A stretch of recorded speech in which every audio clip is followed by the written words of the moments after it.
네, 전해드린 대로 이 고발 사주 의혹도 시끄럽고 내일은 국민의힘 경선 1차 컷오프 발표도 있지요. 그래서 이 국민의힘 홍준표 의원 스튜디오에 모셨습니다. 어서 오십시오. 예. 지지율은 뭐 추세가 중요하다는데 상승세가 뭐 뚜렷합니다. 예. 추석 전 골든 크로스 이제 뭐 추석 다 됐지만 가능하다고 보십니까? 골든 크로스는 이미 일주일 전에 시작이 됐죠. 네. 그래서 골든 크로스는 지금 원래 추석 전후라고 봤는데 네. 한 추석 2주 전에 와버렸죠. 일찍 와버렸다. 좀 일찍 왔어요.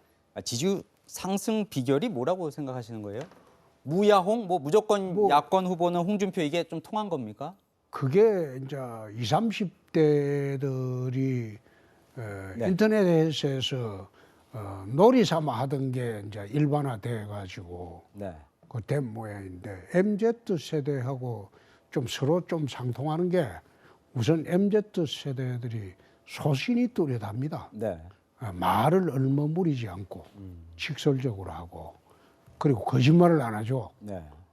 그리고 그 사람들은 또 자기 의견을 어디서나 당당히 표출하고 뭐 그게 이제 저하고 좀 맞아 떨어져 가지고 지금 그 사람들의 지지를 받고 있죠. 네. 그것이 지금 40대로 넘어가고 50대로 넘어가요. 지금 못 넘어간 계층이 60대하고 지금 남아 있는 게 TK만 이제 어느 정도 정비되면 네. 경선은 좀 수월하게 되겠죠.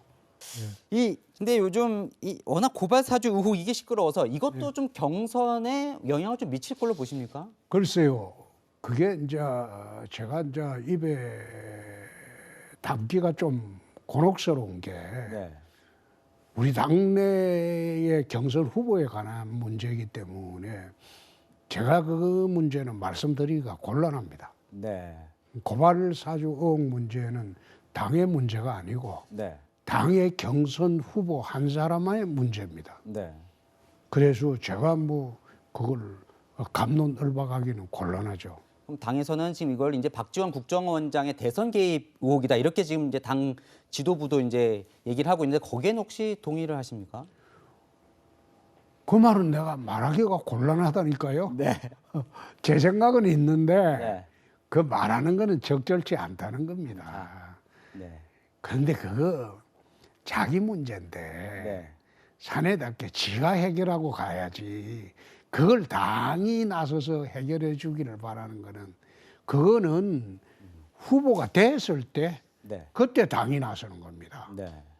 후보가 되기 전에는 개인 문제죠. 네. 그런데 이제 홍준표 캠프의 뭐 인사 이게 지금 이제 소문으로 나왔어요. 그러면서 그게 네. 윤석열 캠프에서 퍼뜨린 소문이죠. 그러면 지금 뭐 누가 이 소문을 퍼뜨리는지 짐작이 간다는데 그쪽으로 이제 아니 나는 알고 있어요. 누가 떠들고 다녔는지. 일주일 전부터 내가 이야기 다 들었어요. 네. 예. 그 박지원 국정원장과 이제 뉴스 제보자 조성은 씨와 이제 그 인사가 같은 자리에 있었다. 네. 내가 불쾌하다는 알기로는 반응을 보이셨어요, 오늘. 확인해 보니까 네.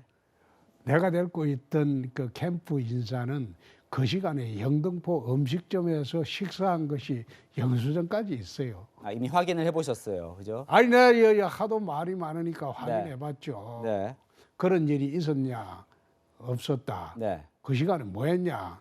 영등포 어느 식당에서 식사한 영수증까지 있습니다.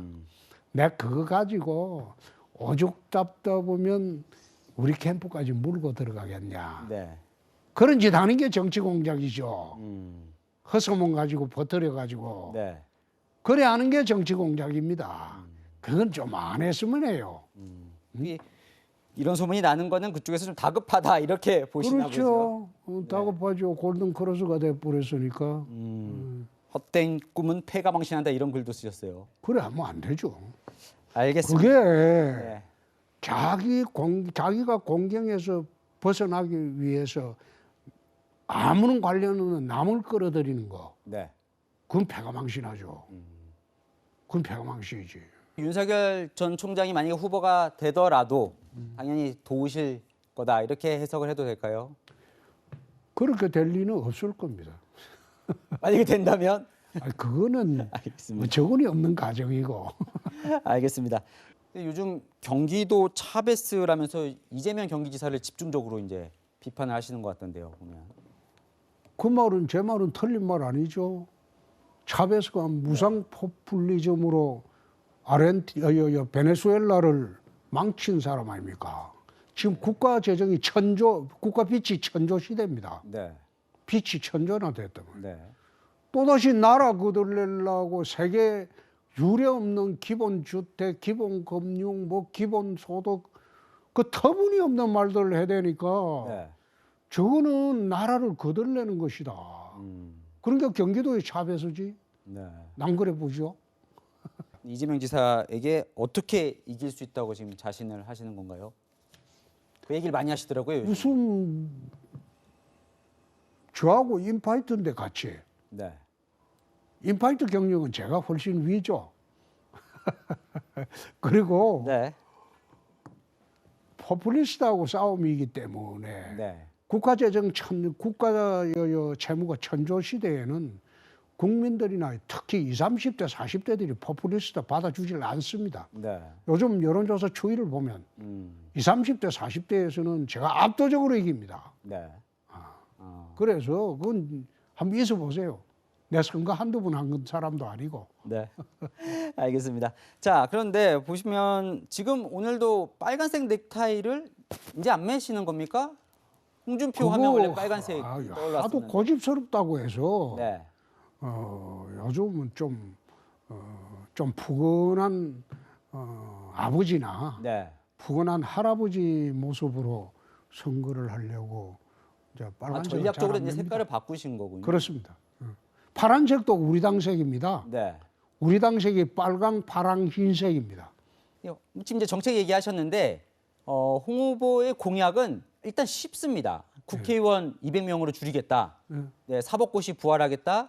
입시는 정시로만 하겠다. 근데 그렇게 간단하게 되는 문제인지. 그래서 이 심상정 후보가 트럼프 전략이다 뭐 이런 평가도 하던데 이게 다 되는 겁니까? 그렇게 간단하게? 심상정 후보가 뭐라고 했다고? 트럼프 전략이다. 네, 일단 뭐 이렇게 말하고 보는.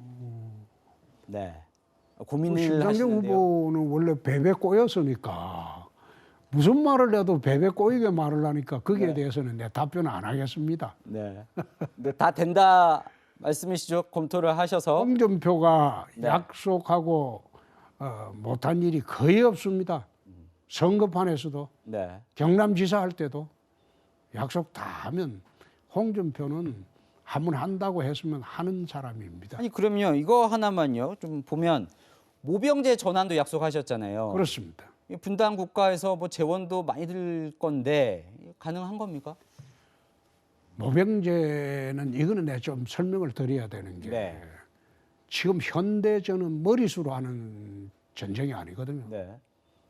미사일이나 전자무기로 초토화시켜 놓고 네. 그 다음에 안정화 부대가 들어가는 전쟁입니다. 네. 그 지난번에 이라크 전쟁 봤잖아요. 네. 산하를 초토화시켜 놓고 그 다음 안정화 부대가 들어가는. 네. 옛날처럼 보병들이 서로 머리 맞대고 참호 속에서 총 쏘고하는 그 시대가 아니에요. 네. 이 시대가 바뀌었어요. 네. 그럼 전자전에서 제일 우리가 필요한 거는 전자전을 수행해 나갈 만한 전문가들이 필요해요. 그런 인력이 또 필요하겠죠. 그럼요. 그래서 제가 하는 이야기는 젊은이들을 이제 징병의 멍에로부터 풀어줄 때가 됐다. 갑자기 하겠다는 그 뜻이 아니고 네. 점차적으로 모병제와 그 다음에 징병제를 병행하다가 순차적으로 이제 순차적으로 모병제로 그걸 갖다가 넘어가는. 완전 모병제로 넘어가겠다는 그 뜻입니다. 알겠습니다. 이 워낙 뭐 말씀을 시원시원하게 잘 하시지만 뭐 대통령으로서 좀 품격이 좀 없는 거 아니냐 이런 지적을 받으실 것 같은데. 네, 그 지적을 받을 수도 있겠죠. 근데 스타일을 노무현 혹시 대 뭐 바꾸거나 이럴 생각은 없으시고요?